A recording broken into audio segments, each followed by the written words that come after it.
Hello, and welcome to Chapter 6 of The Sands Beneath the Moon, the ongoing story of a sorcerer and his travels alongside a merchant caravan.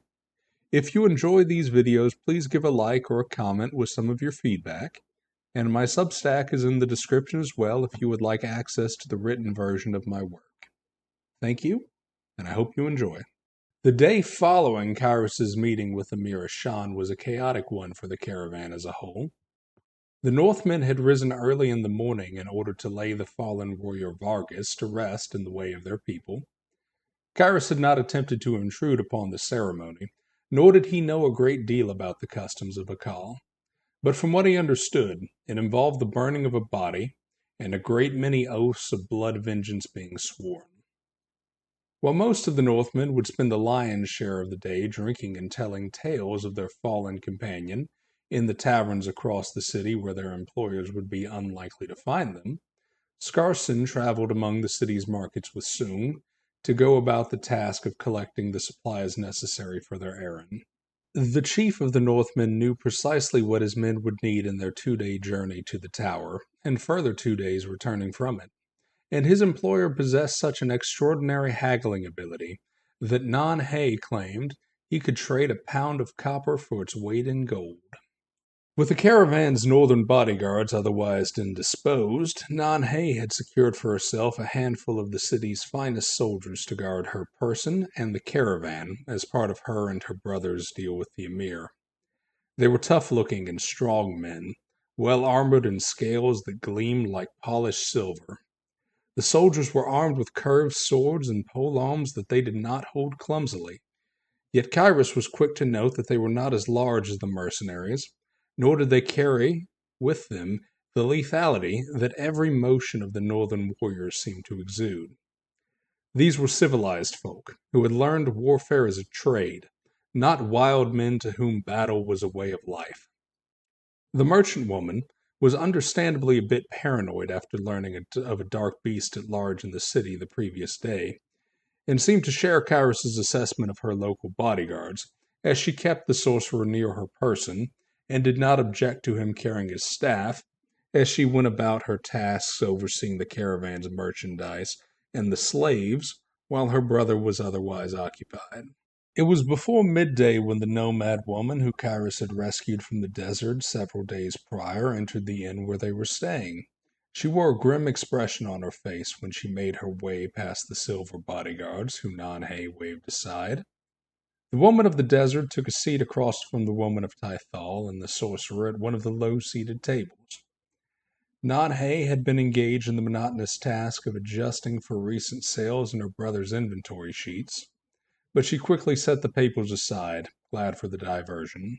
"I'm relieved that you found your way back to us in such a timely fashion. Our plans have accelerated, and I was about to send someone to go fetch you." She spoke in a honeyed voice that did not bear the sting of the underlying threat of their last conversation. The nomad, after all, had made good on her promise to return, so there was no reason to be less than friendly. This small courtesy did nothing to endear her to the woman from the desert, who she had previously threatened to send her warlock after. "My kin are not here. I have searched every den of this city where I would expect to find them. Those who we would trade with during a usual visit say they never arrived." Though she did her best to keep her tone neutral around these foreigners who she largely distrusted, the nomad did not quite manage to keep the concern out of her voice. The worry for her tribe was plain for both Cyrus and Nan-Hay to see. The merchant woman adopted a sympathetic manner and tone that was not entirely feigned, but Cyrus's facial expressions were difficult to read on account of his barely human appearance. He found the woman's attachment to her kin a rather curious thing, not worthy of scorn, but certainly not what the sorcerer was used to. With his interest captured, he looked up from the book he had been reading, a traveler's guide to the loose confederation of cities and tribes that made up the dominion of Varsha. When the Elentrian's dark eyes settled on the nameless woman, she unconsciously shuddered. But they shifted to Nan-Hay when the merchant replied. "They may have decided to give Janava a wide berth and risk a different road if they encountered more dark beasts near the city. After all, they wouldn't expect you to be waiting for them here, would they? Nanhei suggested an alternative possibility to the unspoken yet shared idea of the vagabond woman's tribe having met an unfortunate fate in the desert crawling with monsters. When the nomad woman simply nodded without relaxing her guarded expression, the trader pressed on to matter of business. Now, I believe that in the absence of any of your kinsmen, the debt should fall to you to resolve. Kyrus and Scarson will be setting out at dawn on a little excursion to deal with Elisama. They need a guide. And I believe you mentioned knowing the desert rather well in some of our previous chats. Should you fulfill your role admirably, and I am certain you will, I shall have a modest sum of coins ready for you upon your return. The currency offered was not payment, nor was it charity. It was a shackle to the task. For after all, what alternative was there for a woman with no kin and few possessions outside of the clothes on her back, in a city already beginning to strain slightly under its isolation from the world at large, than to complete the task and return for her coin? At which point, Kyrus did not doubt that Nanhei would provide enough currency for at most a week's stay in one of the city's lower-end establishments, and a most convincing offer for future employment. The sorcerer's eyes unconsciously moved to survey the slaves indentured to Nanhei and her brother, all of them once free men and women, as the Tytholans did not hold to the idea of forced generational servitude. He wondered how many of them had been ensnared with tricks similar in some fashion. The situation did not appall Kyrus, for preying on the weak was a well-refined science in his homeland, and its extremities far more severe. Alentria was not a land where those with bleeding hearts long endured. Still, the warlock could not claim he did not feel some sympathy towards the nomad's position. In Alentria, those who did not rule from dark spires kept their heads fixed downwards. They trembled with fear at the presence of their betters, and the misshapen wretches moved so pathetically that it was difficult to view such creatures as the same species as oneself. Meanwhile, those above seemed so cruel and terrible in their wrath that one would not dare draw their ire by withholding cruelty against one of the lowly peons trembling in the mud. Kyrus found that cruelty was more difficult in these lands where men walked upright and carried themselves with an evident sense of something he did not quite know how to describe with words. One person who did not notice the plan laid out for her was the woman from the desert herself. Indeed, she seemed grateful for the offer of compensation at all. She was no fool. Rather, she was accustomed to the harsh but open ways of the desert-dwelling tribes, and her interactions with civilized people had thus far been brief affairs. Their codes and traps hidden beneath words were unfamiliar to her. This perhaps misplaced gratitude was overshadowed by the realization that her debts would be paid by leading one witch into conflict with another, where foul magics would collide and men would be slain.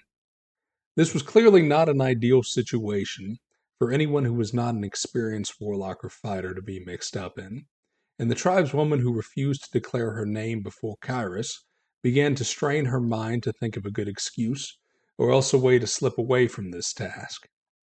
Nanhei watched the conflicted displays on the woman's face with a relish of a graceful cat watching a cornered mouse frozen in indecision.